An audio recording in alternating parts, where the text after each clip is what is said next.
मंत्री धनंजय मुंडे बोलतायत थेट जाऊयात। या कामकाजाच्या संदर्भामध्ये आज आदरणीय बावनकुळे साहेबांची मी भेट घेतली।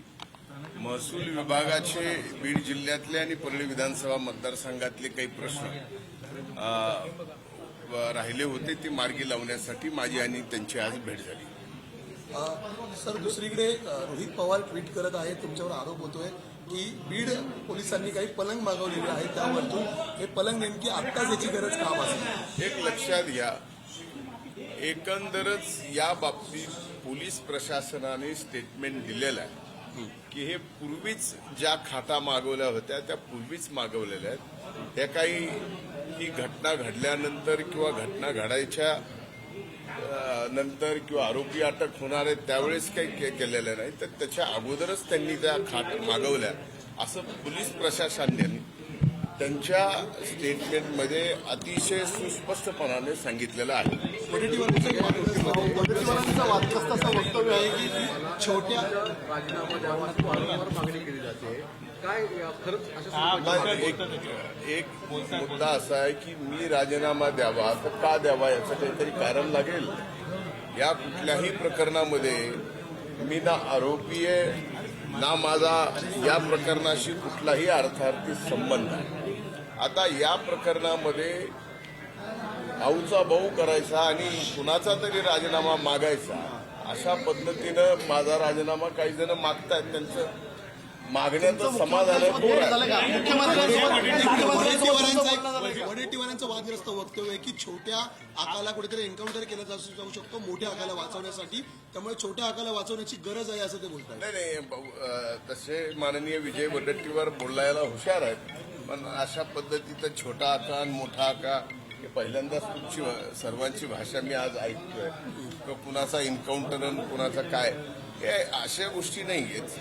एक तर पोलीस प्रशासन सीआयडी हे अतिशय व्यवस्थितपणानं तपास करते आहे। आमच्या दृष्टीनं दिवंगत संतोष देशमुखची जी हत्या झालेली आहे आणि ज्यांनी हत्या केलेली आहे त्यांना फास्ट ट्रॅक कोर्टामध्ये नेऊन फासावर चढवणं हा सगळ्यात पहिला उद्देश आमचा या प्रकरणामध्ये आहे। त्यामुळे कुणी काय बोलावं आणि कुणाचा काय होणार आणि काय नाही याला काही अर्थ नाही। मुळामध्ये या प्रकरणात या ठिकाणी फास्ट ट्रॅकमध्ये गेलं पाहिजे ही मागणी मी पहिल्यांदा केली आणि ही नागपूरच्या अधिवेशनात केली। त्यामुळं लगेचच चार्जशीट या ठिकाणी राहिलेले जे काय आरोपी आहेत ते अटक करून लगेचच चार्जशीट दाखल करावी आणि फास्ट ट्रॅक कोर्टामध्ये या हत्येकरांना फाशीची शिक्षा मिळावी।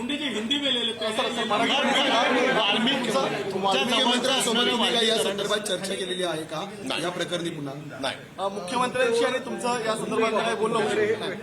वाल्मिक कराड आणि तुमचे जे जवळचे संबंध आहेत, जर तुम्ही मंत्री म्हणून राहिलात तर या तपासावरती दबाव येऊ शकतो असं विरोधकांचं म्हणणं आहे, त्यामुळे तुम्हाला मंत्रिमंडळातून बाहेर काढा अशी त्यांची मागणी आहे। या मागणीकडे कसं पाहता? एक लक्षात घ्या, म्हणूनच हा तपास सीआयडीकडे दिलेला आहे।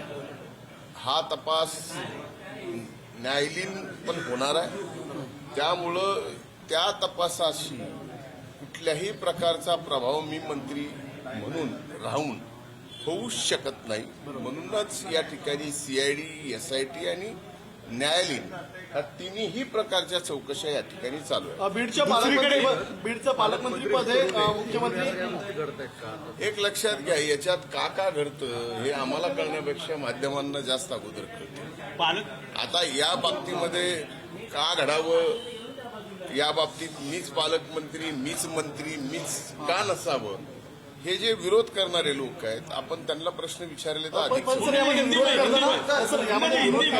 सर्वपक्षीय आमदार एकवटतात, त्याचं नेमकं मुख्य कारण काय? एक लक्षात घ्या की सर्वपक्षीय आमदारांनी एकवटावं, हे एकवटणं एका निर्गुण हत्येच्या बाबतीमध्ये झालं, त्यामुळे ते काही चुकीचं झालं असं मला म्हणता येत नाही। कारण ती घटना अतिशय दुर्दैवी आहे आणि त्या घटनेमध्ये जे कोण दोषी असतील त्यांना फाशी व्हावी हीच भूमिका तिथं सर्वांची। प्रकाश सोळंके म्हणतात की बिन खात्याचं मंत्री ठेवण्यात यावं। प्रकाश सोळंके तुमच्याच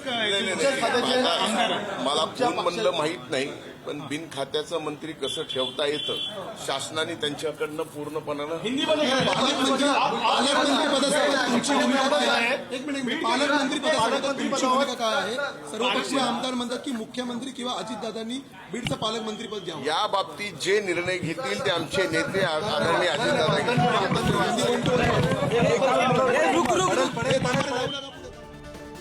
पालकमंत्री संदर्भात निर्णय अजित पवार घेतील, आमचे नेते अजित पवार जे निर्णय घेतील ते मान्य, अशा प्रकारची प्रतिक्रिया धनंजय मुंडे यांनी दिलेली.